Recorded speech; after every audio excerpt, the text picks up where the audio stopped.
Assalamualaikum warahmatullahi wabarakatuh. Kali ini saya akan berbagi pengalaman saya saat mengikuti kegiatan pramuka. Saya mengikuti kegiatan pramuka kesakaan di salah satu saka yang ada di kecamatan saya. Seperti biasanya, tiap tahun diadakan pendidikan dan latihan dasar bagi anggota baru. Tetapi untuk Diksar kali ini berbeda dengan tahun-tahun sebelumnya. Diksar kali ini dilaksanakan di salah satu wisata yang ada di Adipala, yaitu di Pantai Sodong, dan hanya 2 hari 1 malam. Tempat ini termasuk masih baru, belum begitu terkenal. Kami berangkat ke lokasi sekitar pukul 10 dan sampai di lokasi memasuki waktu duhur, dan kami berhenti di pos keamanan sebelum memasuki wilayah hutan-hutan. Di situ kami istirahat dan melaksanakan sholat. Setelah itu diadakan briefing untuk kegiatan berikutnya. Sekitar jam 2 kita start untuk kegiatan di Klatsar.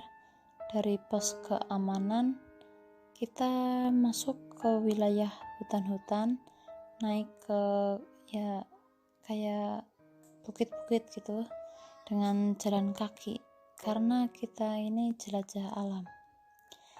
Di tengah perjalanan kami menemukan tempat yang cukup nyaman dan aman untuk mendirikan tenda dan melaksanakan kegiatan-kegiatan lainnya.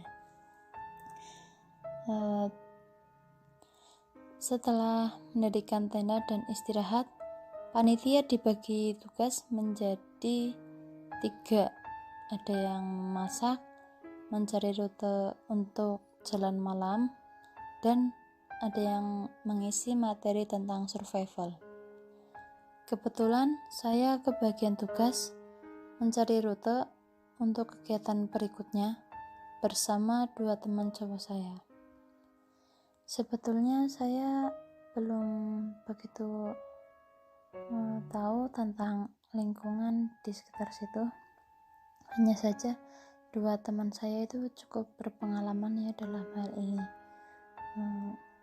Hutan-hutan di situ benar-benar masih sepi sekali dan ya masih asri, pohon-pohonnya pun besar-besar.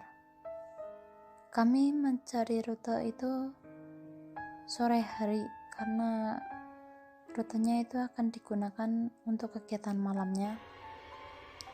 Dan pada saat kami mencari rute, tiba-tiba teman saya merasa sedikit aneh. Katanya sih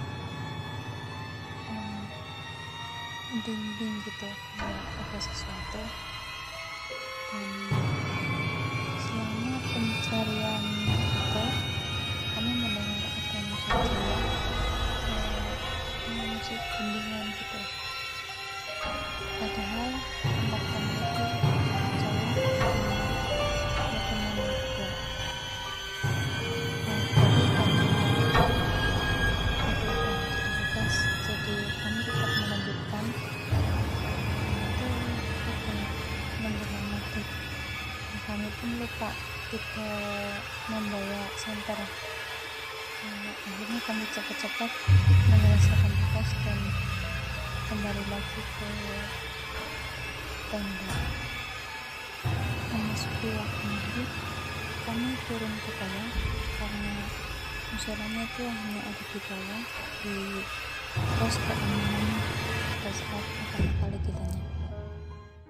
Pada saat perjalanan ke bawah ke musola, salah satu dari anggota di Klatsar ada yang pingsan, dan itu masih setengah perjalanan untuk menuju ke bawah. Akhirnya kami panitia Dewan Kesakaan memutuskan untuk membawa anak tersebut ke tenda. Setelah nyampe tenda, anak tersebut malah kejang-kejang dan ya seperti orang kesurupan. Saya dan teman saya yang menjaga anak tersebut merasa sedikit panik, dan kemudian saya memanggil Dewan Saka yang lainnya. Kebetulan salah satu dari Dewan Saka ada yang bisa menangani hal seperti itu. Akhirnya setelah cukup lama, anak tersebut sadar. Hanya saja dia masih merasa lemas dan butuh istirahat. Kami menyembunyikan kejadian tersebut dari anggota Diklat SAR lainnya agar mereka semua itu tidak merasa takut dan tetap melanjutkan kegiatan-kegiatan berikutnya.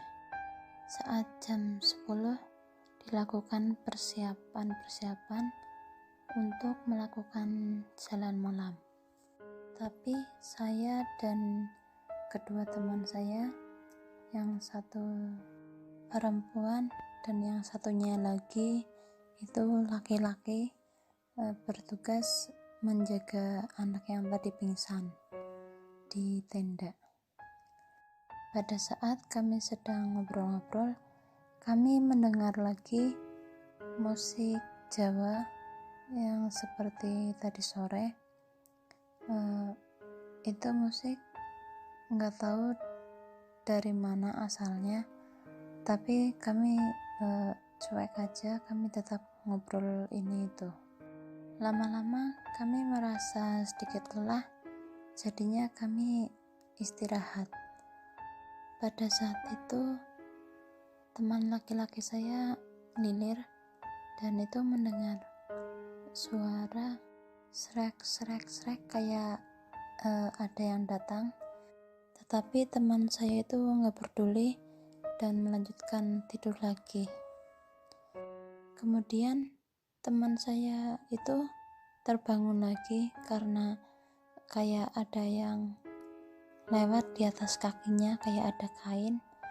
Kebetulan kaki teman saya itu sampai keluar tenda, kakinya itu berada di luar tenda, jadi berasa dia itu merasakan kayak ada sesuatu yang menyentuhnya, kayak ada kain yang lewat.